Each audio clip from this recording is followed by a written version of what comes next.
প্রশংসা আল্লাহ সুবহানাহু ওয়া তাআলার জন্য, যে মহামুনিব আল্লাহ রাব্বুল আলামিন আমাদেরকে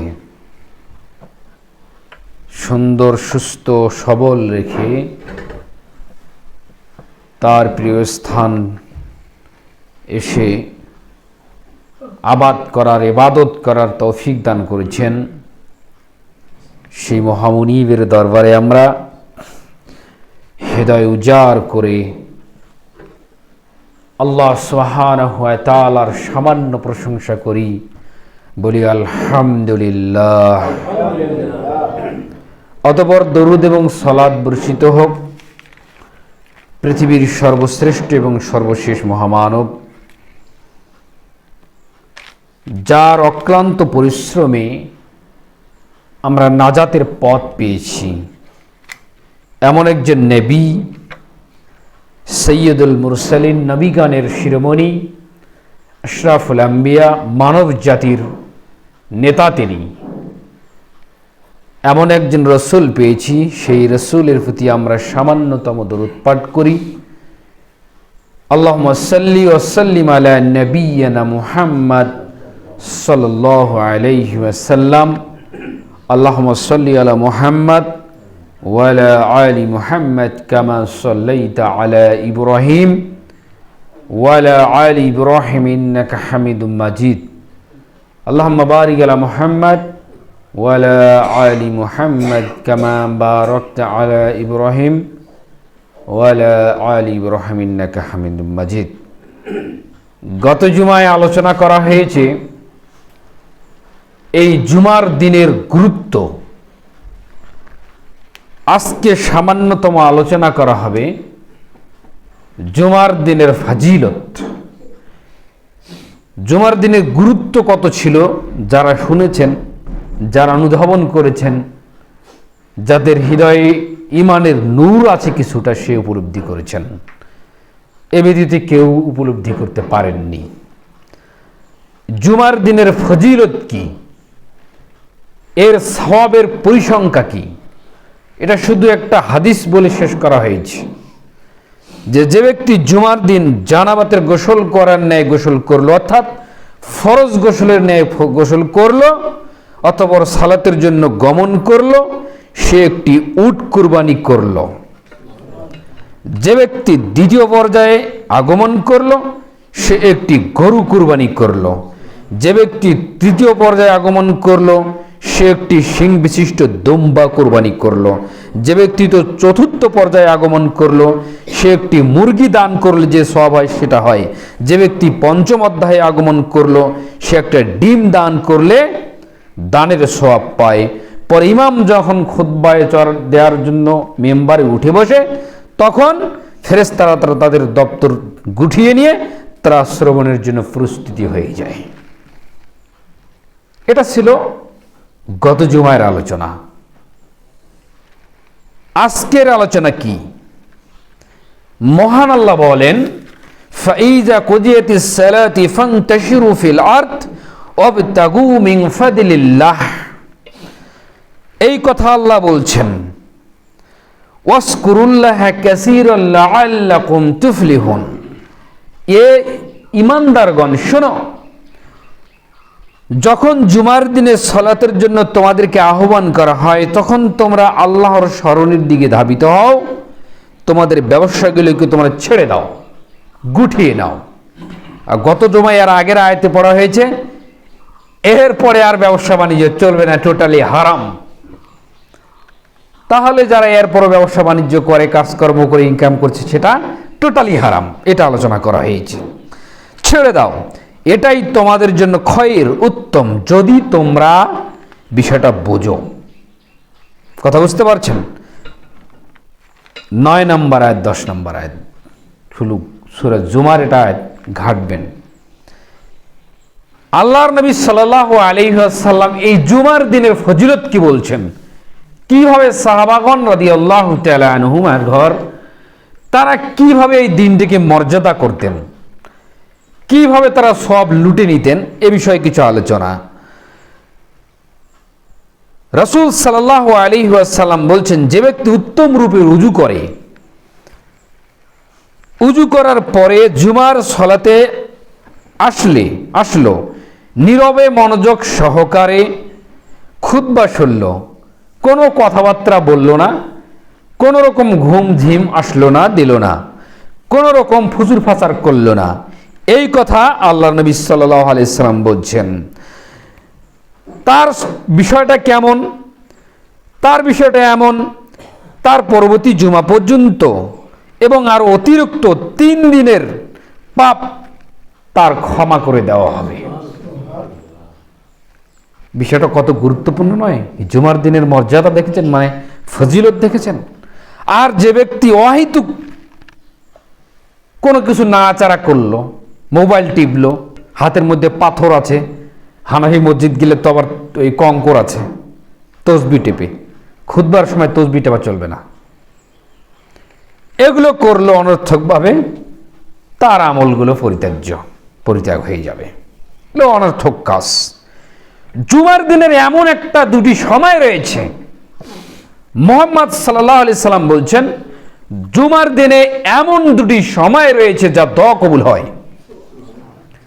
এই কথা আল্লাহর নবী বলছেন, ফিল জুমাআতি সাআতি। এটা অন্ধকারের জন্য দেখা যাচ্ছে না, কারেন্ট তো নাই, যাই হোক দেখা যাচ্ছে না সঠিক এটা, যাই হোক বসে পড়েন, কথা বলেন না কেউ। জুমার দিনে এমন একটি মুহূর্ত আছে, এমন একটি সময় রয়েছে, আল্লাহ নবী বলছেন সেই সময়টিতে কোনো মুসলিম যদি দাঁড়িয়ে সালাত আদায় করে আর আল্লাহর কাছে চায়, এই কথা আল্লাহ নবী বলছেন, সেই সময় যদি দাঁড়িয়ে সালাত আদায় করে বা কিছু চায়, মনোযোগ সহকারে আল্লাহর কাছে চায়, কোনো কল্যাণের জন্য দোয়া করে, আল্লাহ তাকে তা দান করেন।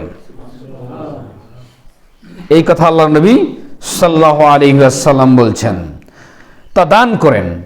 তিনি এই হাদিস বর্ণনার সময় আপন হাত দিয়ে ইঙ্গিত করলেন। আমরা বললাম, ইয়া রাসূলুল্লাহ সাল্লাল্লাহু আলাইহি ওয়াসাল্লাম, সেই সময় বা সেই মুহূর্তটা কোন সময়? এই কথা জিজ্ঞেস করলাম, মানে সাহাবীগণ জিজ্ঞেস করলেন। এই সময়টা খুবই অল্প সময়, এই কথা আল্লাহ নবী সাল্লাল্লাহু আলাইহি ওয়াসাল্লাম বললেন। এই সময়কালের ব্যাপারে মতভেদ রয়েছে বিদ্বানগণের মধ্যে, তার মধ্যে দুটি কাছাকাছি এবং দুটি হাদিস দ্বারা মোটামুটি সাব্যস্ত হয়। এই দুটি সময়ের কথা আল্লাহ নবী সাল্লাল্লাহু আলাইহি ওয়াসাল্লাম ইঙ্গিত করেছেন।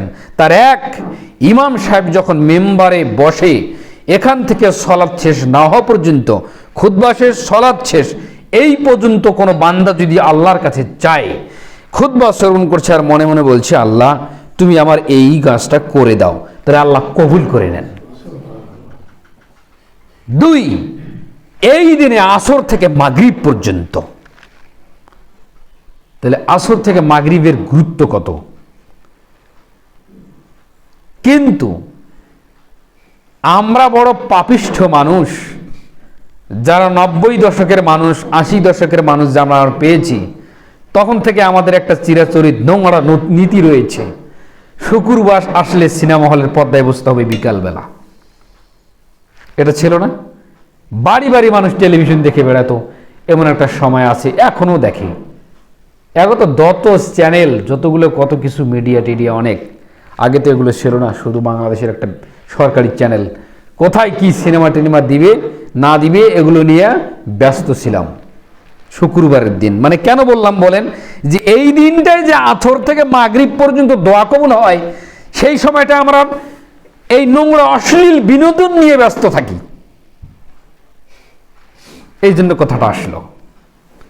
তো মুহাম্মদ সাল্লাল্লাহু আলাইহি ওয়াসাল্লাম বলছেন দুটি সময় রয়েছে, যা আল্লাহর কাছে যা চাইবেন তা আল্লাহ দান করবেন, মানে দোয়া কবুলের সময়। এক, মেম্বার যখন, মানে ইমাম যখন মেম্বারে চড়বে, খুতবা চলাবে, তারপর সলাৎ শেষ হয়ে গেল, সলাতের মধ্যে কিছু চাইবে, তারপরে সালাম ফিরে নিল, এর পূর্ব মুহূর্ত পর্যন্ত আল্লাহর কাছে অন্তর দিয়ে চাইতে থাকেন, আল্লাহ এটাকে দান করবেন। 2, আসর থেকে মাগরিব পর্যন্ত, মাগরিবের সলাতের আজানের আগ পর্যন্ত সলাতে যতক্ষণ পর্যন্ত দাঁড়াননি। এটা গেল শুক্রবার মানে জুমার দিনের ফজিলত। জুমার দিনের ফজিলত কি দেখেন। আরো মুহাম্মদ সাল্লাল্লাহু আলাইহি ওয়াসাল্লাম কি বলছেন, মা মিন মুসলিমিন ইয়ামুতু ইয়াউমিল জুমআতি আও লাইলাতাল জুমআতি ইল্লা ওয়াকাহুল্লাহু ফিহি কবর। আল্লাহর নবী সাল্লাল্লাহু আলাইহি ওয়াসাল্লাম বলছেন, জুমার দিনে অথবা জুমার রাতে কোন মুসলিম, আনা মুসলিম অকালু ইন্নানি আনা মিনাল মুসলিমিন, মুসলিম মানে ইমানদার ব্যক্তি হতে হবে। মুসলিম শব্দটা আল্লাহর নবী সাল্লাল্লাহু আলাইহি ওয়াসাল্লাম উল্লেখ করেছেন, যে সালাত আদায় করে না সে কি মুসলিম। এর ব্যাপারে কিন্তু জুমার দিনের এই ফজিলত নয় যে বেনামাজি তার জন্য নয়, মুসলিমের জন্য, বেনামাজি মুসলিম নয়। মুহাম্মদ সাল্লাল্লাহু আলাইহি ওয়াসাল্লাম বলছেন, জুমার দিনে অথবা জুমার রাতে, বৃহস্পতিবার দিনগত সন্ধ্যা থেকে আজকে জুমার দিনের মাগরিবের পূর্ব মধ্য, এই দিন এবং রাত, এই সময়ের মধ্যে কেউ যদি কোনো মুসলিম যদি মারা যায়, তাহলে আল্লাহ তাকে কবরের ফিতনা থেকে রক্ষা করবেন। কবরের ফিতনা বলতে কি বোঝেন? কবরের ফিতনা মানে আপনি প্রথম স্টেপে ওখানে আটক হয়ে যাবেন, এটা থেকে আল্লাহ বাঁচিয়ে দিবেন। এই কথা আল্লাহর নবী সাল্লাল্লাহু আলাইহি ওয়াসাল্লাম বলছেন, সহিহ মুসলিমের হাদিস এবং মিশকাতের হাদিসটি রয়েছে। জুমার দিনের করণীয় কিছু আছে। জুমার দিনের মর্যাদা ফজিলত যেমন মহান, তেমনি এই দিনের আমল অত্যন্ত গুরুত্বপূর্ণ। রাসূল সাল্লাল্লাহু আলাইহি ওয়াসাল্লাম ও সাহাবীগণ জুমার দিনে বিশেষ কিছু আমল করতেন, যা আমাদের জন্য সুন্নাহ হিসেবে প্রমাণিত। এই আমলগুলো শুধু ইবাদতের মধ্যেই সীমাবদ্ধ নয়, বরং এতে রয়েছে আল্লাহর স্মরণে অগ্রসর হওয়ার পথ এবং পদ্ধতি। কি এই দিনের ব্যাপারে বলা হচ্ছে? ফজরের সালাত আদায় করতে হবে জামাত সহকারে। অন্য দিন যদিও হেসকারি হয়, আসা হয় না, তারপর আল্লাহ ক্ষমা করে দিতে পারেন, তবে খাস করে বিশেষ করে জুমার দিন রাতে, অর্থাৎ এই যে জুমা পড়ে তো মানে ফজর পড়ে তো এখানে হাজির হয়েছি, এই রাতের ব্যাপারে কি বলা হচ্ছে? আল্লাহর কাছে সর্বোত্তম সালাত হলো জুমার দিনের সালাত, ফজরের সালাত। জুমার দিনের ফজরের সালাত আল্লাহর কাছে সর্বাধিক প্রিয়। কথা বুঝতে পারছেন? প্রিয়। এই সালাতটা হতে হবে জামাত সহকারে। গোসল করে সুন্দর পোশাক ও সুগন্ধি ব্যবহার করে এই জুমার দিনে আসতে হবে। আপনার বাড়িতে উৎকৃষ্ট সবচেয়ে ভালো পোশাক কোনটা, সেটা পরে এখানে আসতে হবে। ওটা আপনি উঠে রাখতে পারবেন না, কারণ আপনি কার মেহমান? আপনি আল্লাহর মেহমান। আপনার মর্যাদাই ভিন্ন। বিয়ের বাড়ি, বোনের বাড়ি, কত কি, শ্বশুর বাড়ি, কোথায় কোথায় আত্মীয় স্বজনের বাড়ি যাচ্ছেন, বাড়ির সবচেয়ে টপ লেভেলের পোশাকটা পরে, আর আল্লাহর ঘরে আসতেছেন যেটা গতানুগতিক সবসময় পরে থাকেন। এইটা পরে কি আপনি যেতে পারবেন আপনার আত্মীয়র বাড়ি? আপনার মনে বলে তা যেটা পরে আপনি মেহমানের বাড়ি, মানুষ হয়ে মানুষের মেহমানের বাড়ি যেতে পারবেন না, আর আপনি আপনার স্রষ্টার মেহমান, আপনি কেন পুরাতন পোশাক পরে আসবেন? এটা হবে না। না, আপনার বাড়িতে যেটা আপনার সবচেয়ে ভালো, যেটা পরে আপনি আত্মীয় মেহমানের বাড়ি বেড়ান, মনে করেন যে এর উপর আর কোনো আমার পোশাক নেই, এটা পরে আপনি কোথায় আসবেন? আল্লাহর দরবারে আসবেন। আপনি আল্লাহর মেহমান। আল্লাহ সৌন্দর্যকে ভালোবাসেন। কথা বুঝতে পারছেন? সলমান ফার্সি রাদিয়াল্লাহু তাআলা আনহু, সলমান ফার্সির কথাও আসলে আমার গায়ের লোম কেন যেন দাঁড়িয়ে যায়। বিশাল বিশ্ববিখ্যাত একজন সাহাবী, হায়াতও পেয়েছেন 350 থেকে 400 বছর। বিষয়টা খুব কঠিন। তিনি ঐশী গ্রন্থ দেখেছেন, ওই আগের গ্রন্থের তিনি সত্যায়নকারী, মানে ওই গ্রন্থের অনুসরণকারী। এর আগে কি ছিল? ঈসা আলাইহিস সালাম। ওইখানে যখন পেয়েছে যে মুহাম্মদের আগমন ঘটবে, তখন তিনি মুহাম্মদকে খুঁজতে খুঁজতে খুঁজতে খুঁজতে মদিনা পর্যন্ত এসেছেন। মদিনায় যখন খেজুর গাছে চড়ে খেজুর পাড়াচ্ছেন, অনেক কাহিনী, লোকেরা গল্প করতেছে যে মক্কা থেকে মুহাম্মদের আগমন হচ্ছে, যে নবী আগমন হয়েছে, আল্লাহ প্রেরণ করেছেন, তিনি হিজরত করে মদিনায় আসতেছেন। এই কথা শুনে তিনি খুশিতে বাগ অবস্থা, খুশির ঠেলায় ওখান থেকে তিনি ধূপ করে পড়ে গেছেন। যার খোঁজে এতদিন ক্লান্ত শ্রান্ত হয়ে এলাকা ত্যাগ করেছি, দিনের পর দিন ব্যয় করেছি, তিনি আসতেছেন এত খুশি। এই খুশি ঠেলা তিনি ডাল ছেড়েই দিয়েছেন, দিয়ে পড়ে গিয়েছেন। যে জিজ্ঞাসা করছেন মোহাম্মদ কি এসেছে? এই সালমান ফার্সি অনেক কাহিনী আগের নবী রসুলের গ্রন্থ বর্ণনা করেছেন। মোহাম্মদ সাল্লাল্লাহু আলাইহি সাল্লামের 63 বছরের জীবন তিনি, মোহাম্মদের নবীয়তের জীবন তিনি পার করেছেন, সাহাবীগণের জীবন তিনি শেষ করে ফেলেছেন। মতানৈক্য আছে, তবে 300-350 বছর তিনি বেঁচে ছিলেন। এরকম সাহাবী বলছেন, বর্ণিত, তিনি বলেন নবী করিম সাল্লাল্লাহু আলাইহি ওয়াসাল্লাম বলেছেন, যে ব্যক্তি জুমার দিনে গোসল করে এবং যথাযথ সময় উত্তম রূপে পবিত্রতা অর্জন করে ও নিজের তেল হতে ব্যবহার করে বা নিজের ঘরে সুগন্ধি হতে ব্যবহার করে, অথবা বের হয়ে এবং দুইজন লোকের মাঝে ফাঁক না করে মসজিদে এসে খুতবার জন্য চুপচাপ হয়ে বসে শুনতে থাকে, তাহলে তার সেই জুমা হতে আগের জুমা পর্যন্ত মধ্যবর্তী সময়ে যাবতীয় পাপ আল্লাহ সুবহানাহু ওয়া তাআলা ক্ষমা করে দিবেন। কত মসজিদে দেখলাম প্রভাবশালী নেতা এসে মানুষকে ফাঁক করে দিয়ে এসে বসে। টোটালি আল্লাহ রাসূল সাল্লাল্লাহু আলাইহি সাল্লামের হাদিস বিরোধী আমল, যা সে নিজেই পাপ করছে। নিজের পোশাক থেকে উত্তম, তেল থেকে, সুগন্ধি থেকে সবগুলো সুন্দরভাবে নিজেকে ফিটফাট করে আসলো, গমন করলো, এসে মানুষকে কষ্ট না দিয়ে সে বসে পড়লো।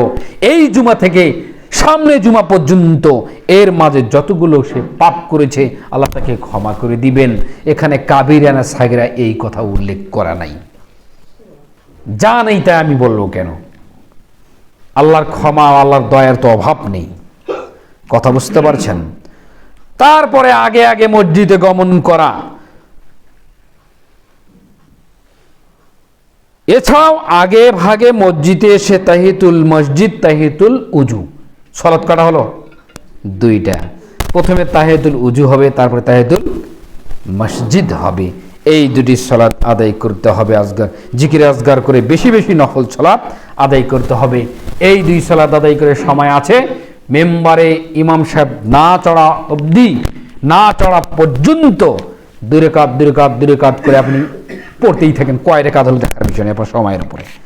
কিন্তু প্রথম 2 রেকাত আপনার পড়তেই হবে। মসজিদ তাহিয়াতুল উজু, তাহিয়াতুল মসজিদ, মসজিদের দখলুল মসজিদ বলা হয়। কথা বুঝতে পারছেন? তারপরে মনোযোগ সহকারে খুতবা শ্রবণ করতে হবে। আবু হুরায়রা রাদিয়াল্লাহু তাআলা আনহু হতে বর্ণিত, তিনি বলেন রাসূল সাল্লাল্লাহু আলাইহি সাল্লাম বলেছেন, যে ব্যক্তি ভালোভাবে উজু করে জুমার দিন সালাত আদায়ের জন্য এসে মনোযোগ সহকারে খুতবা শ্রবণ করে এবং চুপ থাকলো, এবং তার যে জুমা থেকে পরবর্তী জুমা পর্যন্ত সংঘটিত গুনাহগুলো ক্ষমা করে দেওয়া হয়, এর ফাঁকে যতগুলো পাপ রয়েছে আল্লাহ তাআলা সেগুলোকে ক্ষমা করে দেন, এবং এর সাথে অতিরিক্ত আরো 3 দিনের পাপ আল্লাহ তাআলা ক্ষমা করে দেন। ওই যে ঘুমাচ্ছে, বোঝেইনি জুমার দিন, আর ওইভাবে তো বসাই যাবেন, একটু পরে আসতেছি, হাঁটু চাড়ে বসা যাবে না, টোটালি না। ঘুম ধরছে, জায়গা চেঞ্জ করেন, একটু সরিয়ে আসেন, কাউকে ধাক্কা মাক্কা না করে পিছনে যান, যে সাইডে আছেন। এটাই বিবরণ। শেষ না হলে সামনে জমে আলোচনা হবে। কথা বুঝতে পারছেন? অধিক পরিমাণে আজকের দিনে দরুদ পাঠ করতে হবে। এই কথা আল্লাহর নবী সাল্লাল্লাহু আলাইহি ওয়াসাল্লাম বলছেন, আকবিরু ওয়াস-সালাত আলাইয়া ইয়াউমিল জুমআতি ওয়া লাইলাতান জুমাতি ফামান সাল্লা আলাইয়া ওয়া সাল্লাল্লাহু আলাইহি ওয়া শার। আল্লাহর নবী সাল্লাল্লাহু আলাইহি ওয়াসাল্লাম বলছেন, তোমার জুমার দিনে ও জুমার রাতে বেশি বেশি দরুদ পাঠ করো, কারণ যে ব্যক্তি আমার উপরে প্রতি একবার দরুদ পাঠ করে আল্লাহ তার উপর আশার মানে 10 বার রহমত নাজিল করেন। আশার মানে হচ্ছে 10 বার। কয়বার পড়েছেন? এইখানে আমি পড়ছি, তারপর মুখ চুপ আছে। আমি পড়ছি, তারপরও মুখ চুপ আছে। তাহলে একাই একাই কি পড়েন সেটা তো বোঝাই যাচ্ছে। বৃহস্পতিবার দিনগত রাত যখন চলে আসলো, চলতেই থাকবে। আপনার চলতেই থাকবে দরুদ পর্যায়ক্রমে। আল্লাহুম্মা সাল্লি আলা মুহাম্মাদ ওয়া আলা আলি মুহাম্মাদ কামা সাল্লাইতা, এই তো বড় দরুদ পড়বেন। আল্লাহুম্মা সাল্লি ওয়া সাল্লিম আলা নাবিয়িনা মুহাম্মদ সাল্লাল্লাহু আলাইহি সাল্লাম পড়তে থাকবেন। একবার পড়লে 10 বার, একবার পড়লে 10 বার, একবার পড়লে 10 বার আল্লাহর পক্ষ থেকে আপনার উপর রহমত নাজিল হতেই থাকবে, হতেই থাকবে। এই কথা আল্লাহর নবী সাল্লাল্লাহু আলাইহি ওয়াসাল্লাম বলছেন। কথা বুঝতে পারছেন? এই দিনের আরেকটি বিশেষ আমল হচ্ছে সূরা কাহাফ পড়া। এইখানে এসে কিন্তু অনেক অজানা মানুষ ভুল করে। সূরা কফ হচ্ছে ইমাম পড়বে চড়ে। সূরা কফ আর সূরা কাহাফ কিন্তু এক জিনিস নয়। কফ আল কোরআনিল মাজিদ, এটা হচ্ছে সূরা কফ, মানে বড় কফ দিয়ে এটা সূরা কফ। আর সূরা কাহাফ, আসহাবে কাফের কাহিনী পড়ছেন, সেই যুবকদের কাহিনী সেই সূরায় না এই ঘটনাটা রয়েছে। সেই সূরার প্রথম 10 আয়াত অথবা শেষের 10 আয়াত যদি কেউ পড়ে, আল্লাহর নবী সাল্লাল্লাহু আলাইহি সাল্লাম বলছেন তাকে দাজ্জালের ফিতনা থেকে রক্ষা করা হবে। ওটা তো দাজ্জালের গেল, এখন এই জুমার দিনের কি করণীয়? মুহাম্মদ সাল্লাল্লাহু আলাইহি সাল্লাম কি বলছেন? রাসূল সাল্লাল্লাহু আলাইহি সাল্লাম বলছেন, মান ক্বারা সূরাতুল কাহফ ফি ইয়াউমিল জুমআতি আজআলাহু আন-নূর মা বাইনাল জুমআত বাইনাল জুমআইনি জুমআতাইনি, যে ব্যক্তি জুমার দিন সূরা কাহফ পড়বে তার ঈমানের নূর এই জুমা হতে পরবর্তী জুমা পর্যন্ত খালি চমকাতে থাকবে, চমকাতে থাকবে, চমকাতে থাকবে। লোকটা ইমানদার, এ তার একটা সূরত বের হবে, লোকটা 5 ওয়াক্ত সালাত আদায় করি। এটা সাহায্য করবে কে বলেন তো? সূরা কাহফ পড়লে এই সাহায্য আল্লাহর পক্ষ থেকে আসবে। সূরা কাহফের 10 নম্বর আয়াত, 10 আয়াত পড়তে হবে, প্রথম থেকে 10 আর শেষে 10 থেকে শেষ। কত জনের মুখস্থ আছে আমি জানি না। আলহামদুলিল্লাহিল্লাযী আনজালা আলা আবদিহিল কিতাবা ওয়া লাম ইয়াসআল লাহু ইওয়াজা কাইয়ামান লিউনজিরা, এই আয়াত শুরু থেকে পড়তে হবে 10 আয়াত। যদি মুখস্থ না থাকে, বাড়িতে কোরআন নাই, কোরআন পড়বেন, 10টি আয়াত পড়লেন, রেখে দিলেন। এখানে মুখস্থর কথা নাই, কোনো কিছুই নেই। এরপর আমল করার কথা আছে, আমল দেখেও হয়। আমি এখন দেখে খুতবা দিচ্ছি, তা আমি কি সব থেকে বঞ্চিত? না। জুমার দিনে সন্ধ্যার পরে হোক, সকালে হোক, যে কোনো বা বারবার পড়বেন ওই 10টি আয়াত পরে আপনি কোরআনটা সুন্দরভাবে রেখে দিবেন। তাহলে দাজ্জালের ফিতনা থেকে আল্লাহ মুক্ত করবেন এবং এক জুমা থেকে পরবর্তী জুমা পর্যন্ত ঈমানের নূর চমকাতে থাকবে। এই কথা আল্লাহর নবী সাল্লাল্লাহু আলাইহি সাল্লাম বলছেন। জুমার দিনটি যেমন মর্যাদা ও ফজিলতপূর্ণ, তেমনি এই দিনে কিছু নিষিদ্ধ কাজ রয়েছে।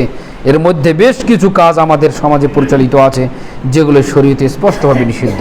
যেমন জুমার দিনের নিষিদ্ধ কাজসমূহ হলো এরকম: আযান হওয়ার পর ব্যবসা বাণিজ্য টোটালি নিষেধ। আল্লাহর নবী আল্লাহ তাআলা বলছেন, ওই যে আয়াতটা পড়লাম ওটা। তারপরে জুমার খুতবার পূর্বে অনেকে বয়ান করে হানাফি মসজিদগুলোতে চলে, আধা ঘন্টা 1 ঘন্টা ধরে চলতে আছে। তারপর সময় হলে খুতবার জন্য দাঁড়িয়ে যায়, খুতবা শেষ, তারপরে ফের আবার নামাজের পরে আবার শুরু হয়। এগুলো শরীয়তের বহির্ভূত কাজ। এইগুলো ভারত উপমহাদেশে চালু আছে, তবে মাতৃভাষায় খুতবা দিতে হবে। মাতৃভাষা বোঝেন তো, যার যেই ভাষা জাতীয় ভাষা, এই ভাষায় খুতবা দিতে হবে। আরবিটা হচ্ছে মূল, এখান থেকে অনুবাদ করতে হবে। কথা বুঝতে পারছেন?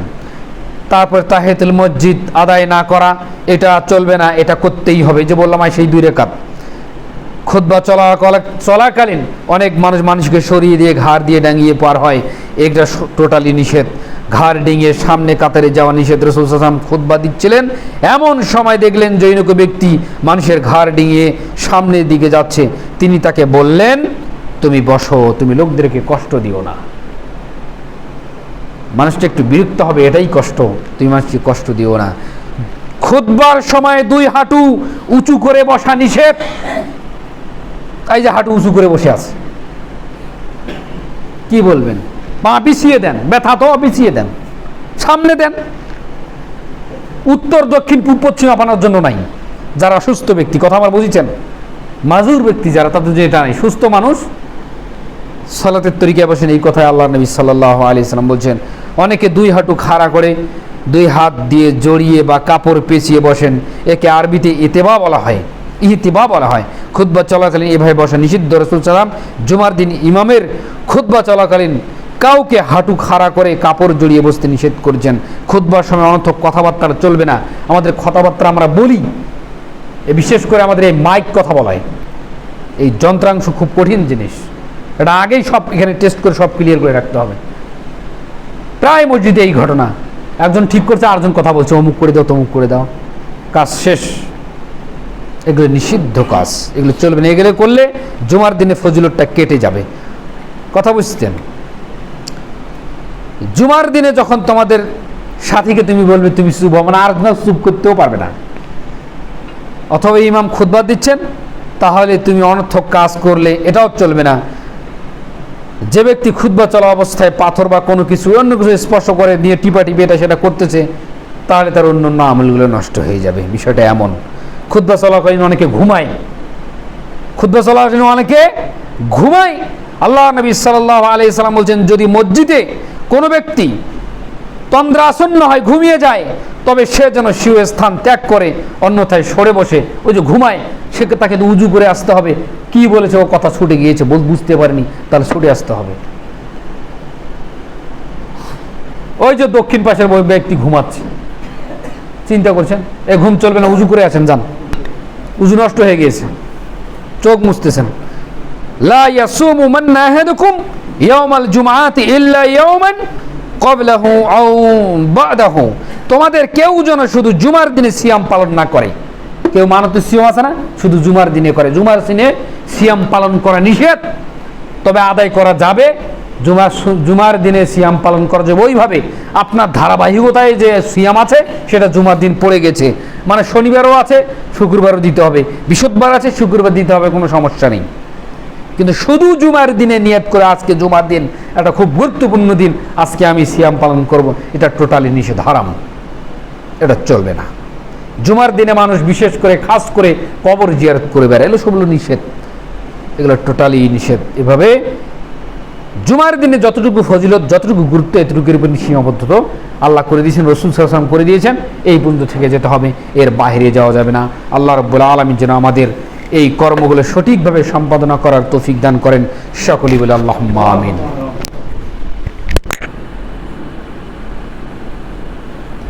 আলহামদুলিল্লাহ ওয়াহদাহু ওয়াসসালাতু ওয়াসসালামু আলা মান লা